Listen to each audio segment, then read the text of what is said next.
नमस्कार मित्रों, और स्वागत है आपका हमारा आर्यव्रत में। और इस वीडियो में हम आपको बताएंगे सनातन धर्म के बारे में। आखिर क्या है सनातन धर्म, कैसे इसकी शुरुआत हुई, किसने शुरुआत की, कैसे इसका पूरे भारत में विस्तार हुआ। तो चलिए शुरू करते हैं।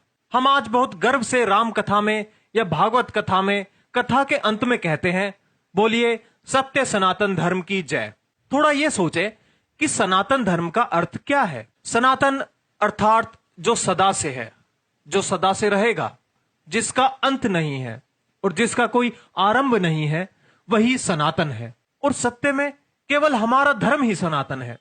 यीशु से पहले ईसाई मत नहीं था, मोहम्मद से पहले इस्लाम का मत नहीं था। केवल सनातन धर्म ही सदा से है, सृष्टि के आरंभ से है। किंतु ऐसा क्या है जो हिंदू धर्म में सदा से है? श्री कृष्ण की भगवत कथा श्री कृष्ण के जन्म से पहले नहीं थी, अर्थात श्री कृष्ण की भक्ति सनातन नहीं है। श्री राम की रामायण तथा रामचरितमानस भी श्री राम के जन्म से पहले नहीं थी, अर्थात श्री राम भक्ति भी सनातन नहीं है। श्री लक्ष्मी भी यदि प्रचलित सत्य और असत्य कथाओं के अनुसार भी सोचे तो समुद्र मंथन से पहले नहीं थी, अर्थात लक्ष्मी पूजन भी सनातन नहीं है। गणेश जन्म से पूर्व गणेश का कोई अस्तित्व नहीं था, तो गणपति पूजन भी सनातन नहीं है। शिव पुराण के अनुसार शिव ने विष्णु व ब्रह्मा को बनाया, तो विष्णु भक्ति व ब्रह्मा भक्ति सनातन नहीं है। विष्णु पुराण के अनुसार विष्णु ने शिव और ब्रह्मा को बनाया, तो शिव भक्ति और ब्रह्मा भक्ति सनातन नहीं है। ब्रह्म पुराण के अनुसार ब्रह्मा ने शिव और विष्णु को बनाया, तो विष्णु भक्ति और शिव भक्ति सनातन नहीं है। देवी पुराण के अनुसार देवी ने ब्रह्मा, विष्णु और शिव को बनाया, तो यहां भी तीनों की भक्ति सनातन नहीं रही। यहां थोड़ा विचार करें कि ये सभी ग्रंथ एक दूसरे से बिल्कुल उल्टी बात कर रहे हैं, तो इनमें से अधिक एक ही सत्य हो सकता है, बाकी झूठ। लेकिन फिर भी सब हिंदू इन चारों ग्रंथों को सही मानते हैं। अब इसे सौभाग्य कहें या दुर्भाग्य, इसका निर्णय मैं आप पर छोड़ता हूं। फिर ऐसा सनातन क्या है जिसका हम जय घोष करते हैं? वो सत्य सनातन है, परमात्मा की वाणी। आप किसी मुसलमान से पूछिए परमात्मा ने ज्ञान कहां दिया है, वो कहेगा कुरान में। आप किसी ईसाई से पूछिए परमात्मा ने ज्ञान कहां दिया है, वो कहेगा बाइबल में। लेकिन आप हिंदू से पूछिए परमात्मा ने मनुष्य को ज्ञान कहां दिया है, हिंदू निरुत्तर हो जाएगा। आज दिग्भ्रमित हिंदू भी नहीं बता सकता कि परमात्मा ने ज्ञान कहां दिया है। आधे से अधिक हिंदू तो केवल हनुमान चालीसा को ही परमात्मा का ज्ञान बता देंगे।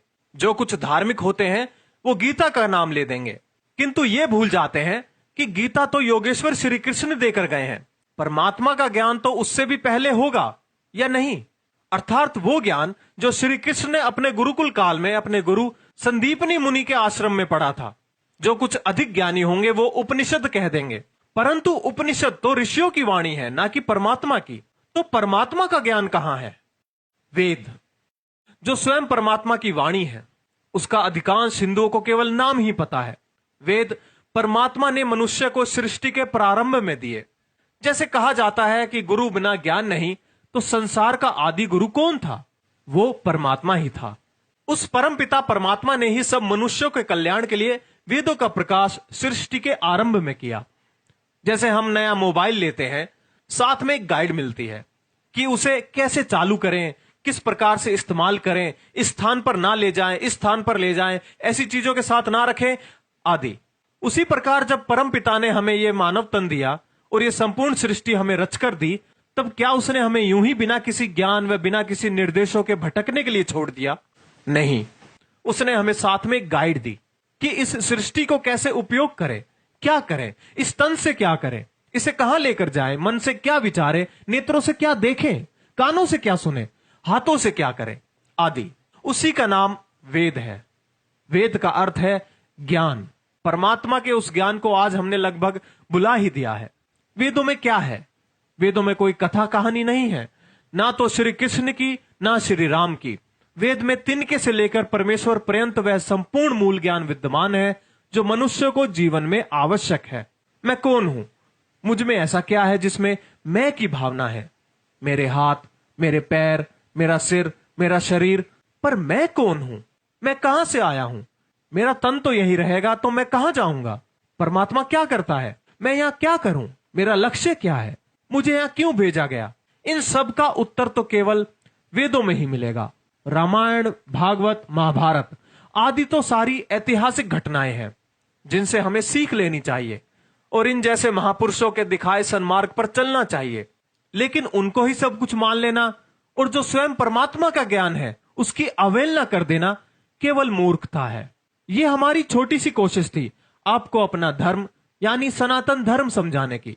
आशा है कि आप इस जानकारी को हर हिंदू और हर सनातनी के पास साझा करेंगे, क्योंकि यह जानकारी हर हिंदू के पास या हर भारतीय के पास होनी जरूरी है।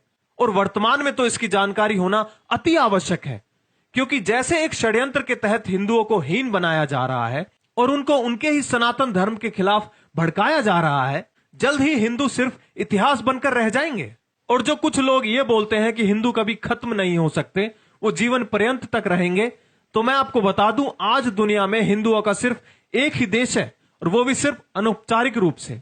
पहले सनातन धर्म सिर्फ भारत में नहीं अपितु आधे विश्व में फैला हुआ था, जैसा कि आप इस मानचित्र में देख सकते हैं। लेकिन आज हम बहुत सिकुड़ गए हैं। इसलिए इस जानकारी को जितना हो सके उतना शेयर करें, व्हाट्सएप पर, फेसबुक पर, ट्विटर पर, या फिर आप इसे डाउनलोड करके अपने यूट्यूब चैनल पर भी डाल सकते हैं। हमारा मकसद है जानकारी फैलाना, इसलिए इसे खूब शेयर करें, दूसरे लोगों को दिखाएं। आपसे बस इतनी सी आशा है। और हमारे यूट्यूब चैनल हमारा आर्यव्रत को सब्सक्राइब करना ना भूलें। तब तक के लिए करबद्ध नमस्कार।